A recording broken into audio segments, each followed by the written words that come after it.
ساعت 2 شب 30 ایون پیادهگر سالیف محمد امین سال تولدش 1999 ساکن جماعت خولمت و نویه باباجان غفورов در محله 18 شهر خوجند زیر چرخ ماشین اوپل وکترا تحت اداره امینوف سیفیدین ساکن 24 ساله جماعت آبردان نویه مشچو مانده بر اثر جراحت برداشتهش در بیمارستان جان باخت.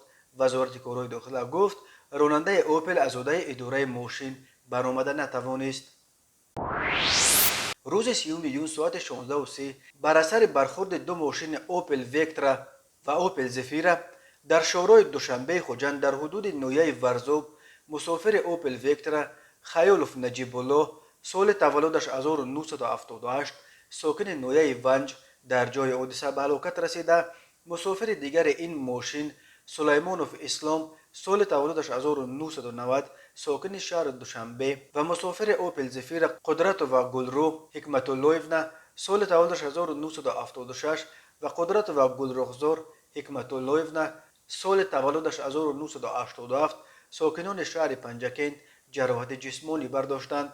وزارت کارهای داخله گفت راننده اوپل وکترا نعمتوف عمر سال تولدش 1988 ساکن نویه فردوسی شهر دوشنبه از عهده اداره ماشین نبرآمده به سمت مقابل حرکت رو برآمده و به اوپل زفیره تحت اداره اکبروف شاهرخ سال تولدش 1982 ساکن شهر ترسانزاده برخورد است.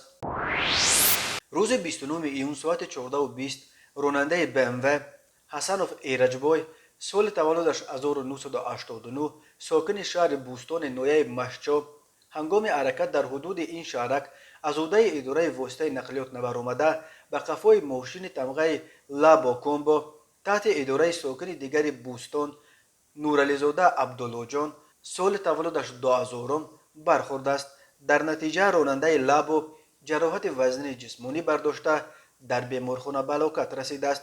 اینچنین مسافر این ماشین کاملزاده ساکنه قدرت سال تولدش 2000 نیز ساکن بوستان جراحت جسمانی برداشته در بیمارخانه بستری گردیده است. مرد 25 ساله ساکن شهرک شیدان نویه اشت به آن گمان بر می شود که شام 24 ایون تخمینا ساعت 20:00 در خانه استقامتی موقتیش در شهرک زرنسار شهر گلستان با مرد 46 ساله ساکن زرنسار نوشاکی اسپریتی استعمال نموده از سبب مناقشه به میان آمده با ظرف چای نوشی شیشگین یک مرتبه به سر او زده است. در نتیجه جبر دیده سنه 28 ایون در منزل استقامتیش از جراحت برداشتهش به هلاکت رسیده است. نسبت به گمانبر شونده بر اساس ماده 110 کودکس جنایتی تاجیکستان پرونده جنایتی گشودند. به او برای رسانیدن آسیب وزنین به سلامتی که سبب مرگ انسان شده است همچون جزا از 12 تا 15 سال زندان تهدید میکند.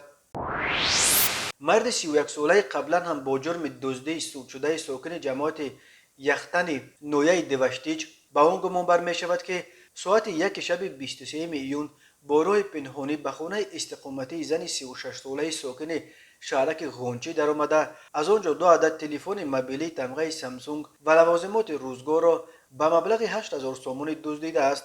به او بر اساس ماده 244 از 2 تا 5 سال زندان تهدید میکند.